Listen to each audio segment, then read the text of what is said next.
The Dreyfus Affair began in the autumn of 1894 when French intelligence realised that someone was passing the German embassy in Paris secret material, and they came to the conclusion it was the one Jew working in the French General Staff, Dreyfus. He was sent to Devil's Island. But there was something wrong about it, which my hero Picard discovers, and eventually he leaked what he discovered to a sympathetic politician, got into the papers, and this thing became this vast miscarriage of justice and sensation. Because, I mean, what was it about the story that really grabbed your attention? First of all, the sense of the guy who's promoted into this small intelligence unit who suddenly starts to realise there's something wrong here. Because it obvious you straight away that it had to be from Picard's point of view.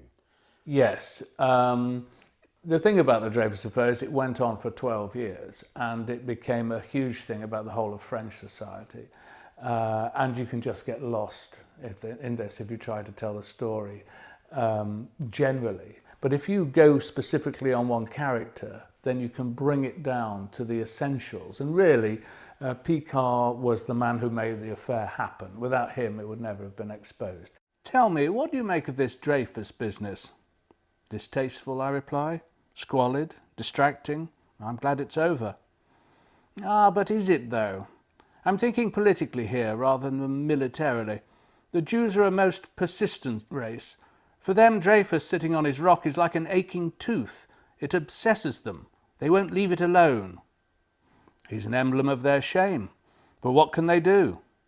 I'm not sure, but they'll do something. We may count on that. Boisdeffre stares over the traffic in the Rue Rabelais and falls silent for a few moments. His profile in the odoriferous sunlight is immensely distinguished, carved in flesh by centuries of breeding. I'm reminded of the effigy of a long-suffering Norman knight kneeling in some Bayeux chapel. He says thoughtfully, "What Dreyfus said to that young captain about not having a motive for treason, I think we ought to be ready with an answer to that.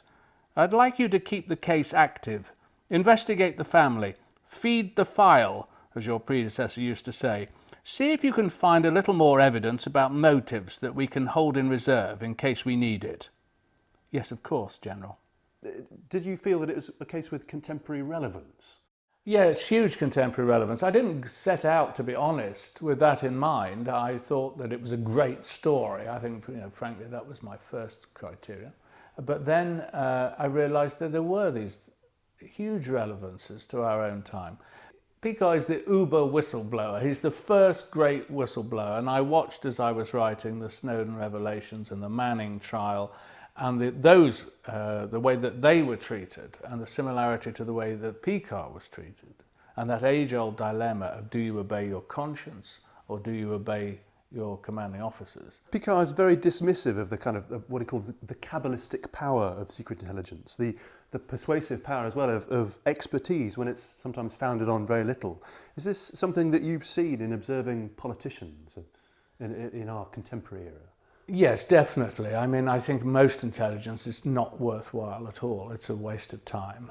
But they love to have it. They love to have, a source in whatever capital has told us that. I mean, the only intelligence which is really worth anything, really, is surveillance and eavesdropping. All this human intelligence is useless. But politicians love it, and military people love it, and it's this sense of getting an inside track.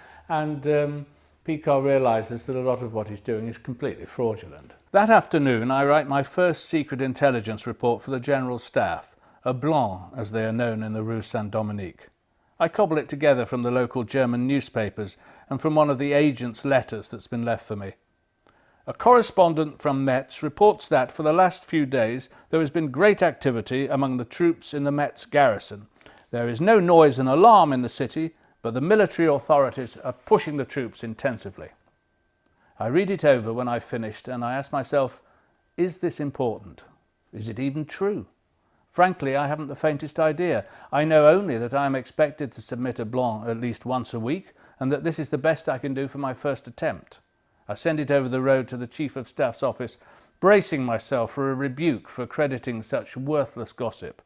Instead, Boisdeffre acknowledges receipt, thanks me, forwards a copy to the head of the infantry, I can imagine the conversation in the officers' club. I hear on the grapevine that the Germans are up to something in Metz.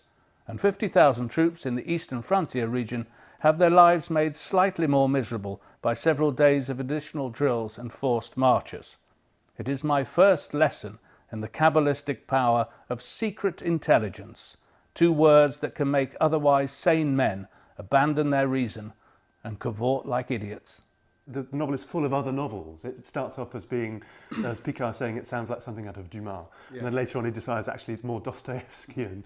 And then later on he even suggests that his predicament has taught him that thrillers may sometimes contain more truth than all Monsieur Zola's social realism put together. Well, I couldn't resist that because Picard, once he was carrying this extraordinary secret around in his head, he was then shipped off to Africa and in quite a lot of danger. So he wrote his last will and testament, and he wrote a letter to be owned by the French president in the event of my death, which is a complete account of the truth.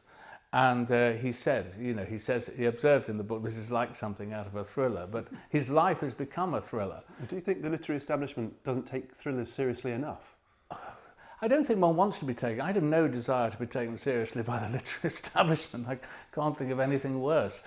I think that it's a genre that survives just as detective fiction survives because it answers a human need for stories and stories about the world around us. And it's simply that thrillers seem to lend themselves particularly well to politics, espionage, warfare, and so on.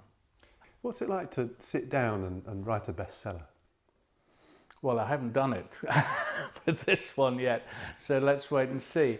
The weight of expectation from your publishers, from your readership. You've sold 10 million copies around that have been translated into 37 languages. Does that change how you sit at the desk and start tapping away at the screen? Oh, it makes it a lot easier, I think, beyond question. First of all, this is my 9th novel, so I've now been over this course 9 times. And you start to have a faith that you'll get there in the end. I mean, not a word of this book was written before the 15th of January this year. So, I mean, I wrote it at tremendous speed in 6 months, and it's 150,000 words. But I've come to realise that that is the best way to write, actually. It makes you see things that you wouldn't otherwise see if you've got years and years to do something. I think it's like journalism in a way. The deadline focuses your mind and you find things you would otherwise miss, I think. Well, thank you very much indeed. It's been a pleasure to talk to you. A pleasure, thank you.